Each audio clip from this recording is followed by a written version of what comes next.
The evening sun was sinking slowly over Lagos Island, its tired golden rays settling into the Atlantic waters. The city was alive with cars, voices, and rushing footsteps, but in Evelyn's heart, silence stretched wide. She was 24, tall and graceful, a woman whose beauty carried both innocence and a quiet sadness. Life had not been kind to her family. Her father, once a respected civil servant, had died suddenly when she was 19, leaving debts behind.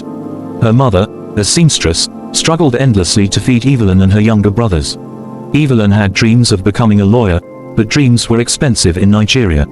She worked now as a receptionist at a 5-star hotel in Victoria Island. Every day she watched rich men and women stroll past in designer suits and glittering jewelry. She watched them laugh with careless freedom. She stood behind the front desk, her neat smile concealing hunger, fear, and longing. It was there she first saw him, Chief Donald. Chief Donald was a billionaire, a man of power and shadow charm. In his late 50s, he was tall, broad-shouldered, and carried himself with the confidence of a man who had conquered everything the world tried to deny him. His hair was graying, his face strong with lines carved by time, pain, and triumph. He was a widower, and though whispers about him filled the city, about his wealth, his ruthlessness, his generosity, no one truly knew the secrets that lay in his heart. When his eyes fell on Evelyn that night in the hotel lobby, something unspoken passed between them. She greeted him with a bow of her head, her voice soft, "Good evening, sir." "Welcome." His gaze lingered. "Good evening, my dear. What is your name?" "Evelyn, sir." Her voice trembled slightly, though she tried to hide it. She felt the weight of his presence. Something about him frightened her, yet something else, something dangerous, drew her close. From that night, Chief Donald found excuses to stop at the hotel, to exchange short words with Evelyn, to ask her about her studies, her dreams, her family. She tried to remain distant, but his kindness felt different from the coldness she was used to from wealthy men. He listened when she spoke, his eyes steady and searching. He noticed things no one else noticed, the frayed edges of her shoes, the tiredness beneath her smile, the loneliness in her silence. And slowly, too slowly, Evelyn felt her heart bend toward him, even when she whispered to herself that it was forbidden. Chief Donald began to send gifts to Evelyn's family, bags of rice, payment for her younger brother's school fees, an envelope of money to help her mother's shop. Evelyn refused at first, embarrassed and scared, but her mother cried and prayed over the blessings. "My daughter, God has answered us," her mother said, her hands shaking as she held the money. "This man is an angel. Do not push him away." But Evelyn's heart was restless. She knew what people would say. A young girl and a man old enough to be her father.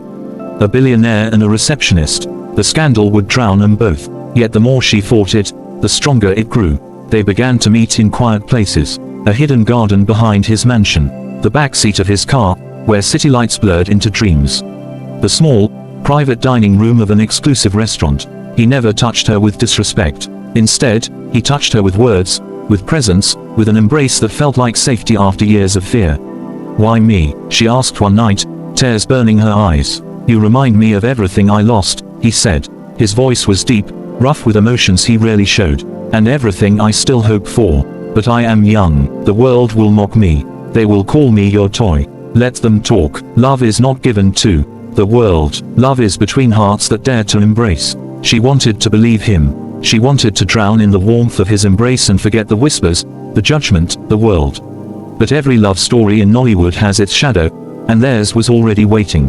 News spread fast. Rumors reached the hotel staff. Evelyn's colleagues whispered behind her back. Friends avoided her. Suitors stopped coming. Even her pastor warned her.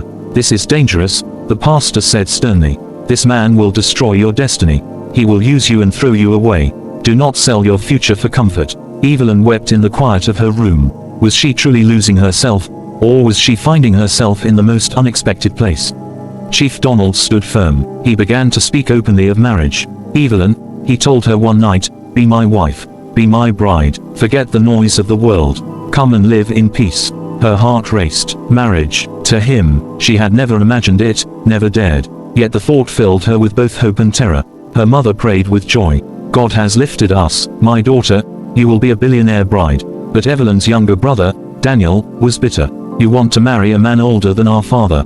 A man who will leave you a widow too soon. Sister, this is not love. This is slavery painted in gold." His words pierced her. She loved her brother deeply, and she could not bear to see him disappointed. Torn between family, society, and the voice of her own heart, Evelyn felt the weight of sacrifice pressing on her chest. Their wedding was small but elegant. Many refused to attend. Friends turned away. Some guests laughed quietly behind the glasses of wine. But when Chief Donald held Evelyn's hands at the altar, tears filled his eyes. "With you," he whispered, "I am reborn." She felt the truth in his words. She felt the truth in his trembling embrace. For a while, happiness bloomed. Evelyn lived in wealth she had never dreamed of: mansions, cars, servants. But wealth could not silence the judgment of society. Newspapers mocked her as the billionaire's child bride. Women in her community spat quietly when she passed. Even in church, she felt eyes burn into her back. And inside the mansion's golden walls, loneliness sometimes returned. Chief Donald was often busy with business. His health, weakened by age and hidden sickness, began to falter. Evelyn spent nights alone, crying softly into pillows embroidered with her initials. She loved him, truly loved him, but love, she discovered, was not always sweet. Sometimes love was sacrifice, sometimes love was pain. She held him through nights of fever, through mornings of weakness. She bathed his forehead, prayed over him, fed him with her own hands. She became not just his wife but his nurse, his comfort, his only friend. And in his arms, in those rare moments when he pulled her close despite his sickness, she felt the power of embrace.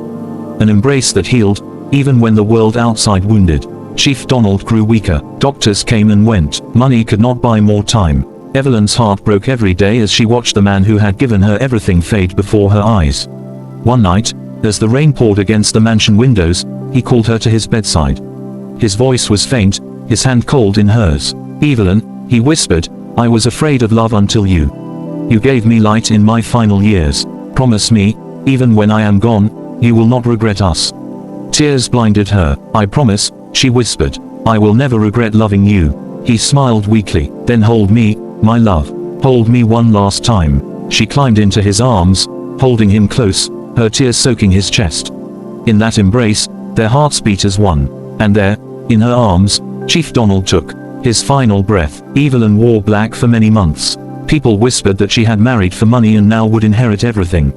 They did not see the nights she spent screaming into her pillow, clutching the emptiness beside her. They did not see the way she pressed her hands against her chest, trying to hold in a heart that felt broken beyond repair. But she remembered him, his words, his laughter, his touch, his embrace, and she realized that love was not about time, nor about age, nor about the world's approval. Love was about sacrifice. Love was about pain. Love was about holding someone close, even when the world says you must let go. In the end, Evelyn lived not as the billionaire bride society mocked, but as a woman who had loved deeply and truly. For some, that is the only wealth worth keeping.